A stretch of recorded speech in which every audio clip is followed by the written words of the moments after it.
So you're not improving your Rumble game and are left wondering, how do I improve from here? Well, if you follow these 5 easy tips and strategies, I promise you'll see some instant improvement in your gameplay. So let me waste no further time and let's get right into this.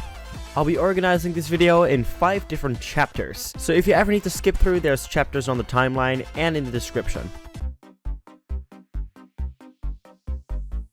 One of the most important things in Rumble is placement. You knowing where you need to be can seriously improve your chances of winning. Although there isn't much to this chapter, I still want to talk about it.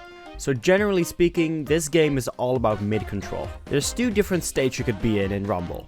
You could be offensive or defensive. Generally speaking, you want to be the person that's on the offense. You can do this by staying in the middle and protecting that middle point, kinda like what capture the point is in games like Overwatch. Although knocking people off the ring should never be your main objective, if someone is standing close to the edge, it's always nice to go in for that knockback kill. I'll show you a clip of me getting and maintaining that offensive middle point.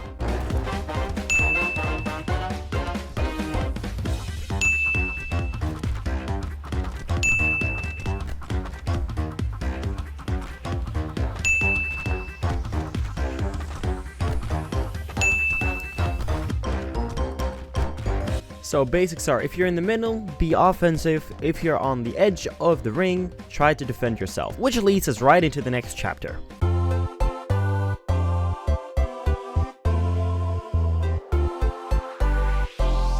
Parrying is one of those things that is very important to the game, but can be really hard to master. I do have to mention that parrying has been buffed a bit by making the move easier to perform over the last update.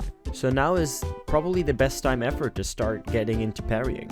Now just parrying is one thing, but knowing how to use the parry successfully can be really useful. One could be really good at parrying, but not that good at using that parry to their advantage. Reposting after a parry is very important.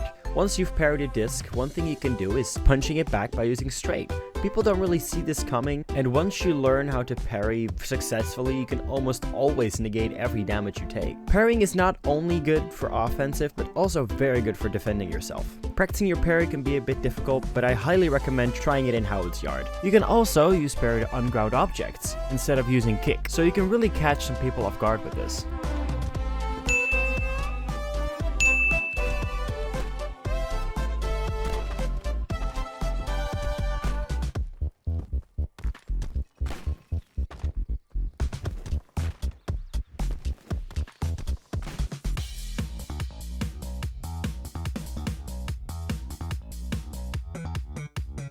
Adding variety to your gameplay is also one of the most important things you should do. Not only is it annoying for the other player to spam walls or discs, it also just makes you very unpredictable, which is such a big advantage. If someone knows exactly what you're gonna do and when you're gonna do it, that is such a big no-no, and it's not gonna get you many wins. When I say use variety, I don't just mean use different objects. Differently using objects themselves can also give you an advantage. If you, for example, do spawn ball straight, try doing spawn ball stomp kick straight. It makes it a bit less predictable what you're gonna do next. Spawn ball, parry straight, or any combination in between that, like spawn ball, parry, ground, kick, parry straight. Now doing this all the time is probably not going to be very useful, but if you do it every once in a while, it'll throw the character off balance and give you a bit of an advantage. Let's say you're right-handed and you use hold on your right hand for the most part. Try doing it on your left hand, stuff like that. Let me show you what I mean. Ball, stomp, kick, straight. Ball, stomp, straight, kick. Ball, stomp, kick, parry, straight. Ball, hold, stomp, kick, straight.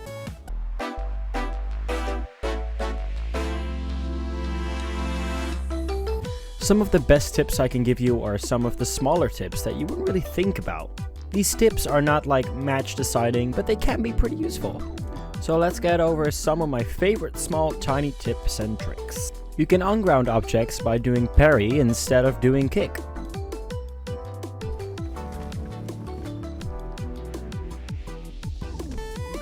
If you try to hold a ball that's on the ground, it'll most likely fling up into the air. There's actually a way to grab balls immediately off the floor without doing kick first. By using hold and then immediately swinging your arms down, you'll grab the ball instead of it flinging up in the air.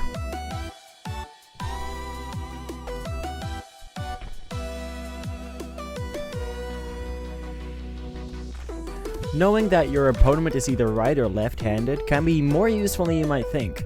If your opponent is left-handed, try and stay on their right hand, because they probably have more trouble using that hand to use hold.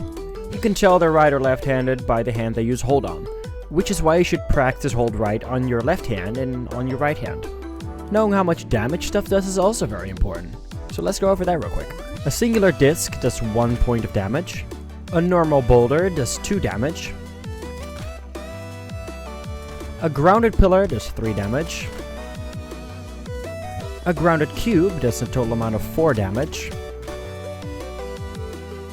And with a whopping 5 damage points, the grounded wall stands on top with 5 damage points. The last tip I'm giving you is to train in the gym. This is probably my favorite spot to train because it really gives me a feel for how different objects behave and act. Overall, a great way to practice. I have saved the best for last, because in this chapter we're going to talk all about structure stats. So we're going to talk about which structures destroys other structures. Now to understand this, I'm going to tell you all about the hidden stats that objects have. These are all the structures you can spawn in. Every structure has a base value. Disc has a base value of 0. Ball has a base value of 1. Pillar has the same value of 1, making ball and pillar the only 2 objects that share base values. Cube has a base value of 2. And wall has the highest default base value of 3. These values are tied to the amount of damage a structure does. So an unmoving boulder would do 1 damage point. There is a way to up this value, so let's go into that. Grounding objects gives them 1 extra value point. So a grounded disc would have a total value of 1. Ball and pillar both have 2. Grounded cubes have a total of 3. And you guessed it, wall has a total amount of 4. You can also give them another value point by giving them some speed. A moving structure also adds 1 more value point to the structure. This is why if you spawn a disc, it has a damage of 1 instead of 0. And why if you throw a boulder, it does 2 damage. Different grounded objects all have different amounts of speed and distance. Disc is by far the furthest and the fastest. Boulder is a close second. Pillar, although having the same stats, doesn't go as far. Cube doesn't go as far as pillar, but it's very close. Same for wall, it doesn't go as far as cube, but it's very close. Now, throwing structures into each other works a bit different than throwing structures at players. Unlike players, structures don't have a health bar. The only thing that matters is their value. If 2 structures collide, the structure with the highest value point goes through while the other one gets destroyed. If 2 structures happen to have the same value, they'll both get destroyed. These cubes both have 1 extra value point, so they'll both get destroyed. If the stationary cube was ungrounded, it would have only destroyed that cube. Now because ball and pillar both have the same stats, a moving ball will destroy a grounded pillar. You can have up to 2 values points extra by grounding the object and moving the object. If you unground an object, it'll get rid of that extra value point, making it weaker. Anyway, that's it for this video. Thank you guys so much for watching, and I'll see you on the next one. Bye bye!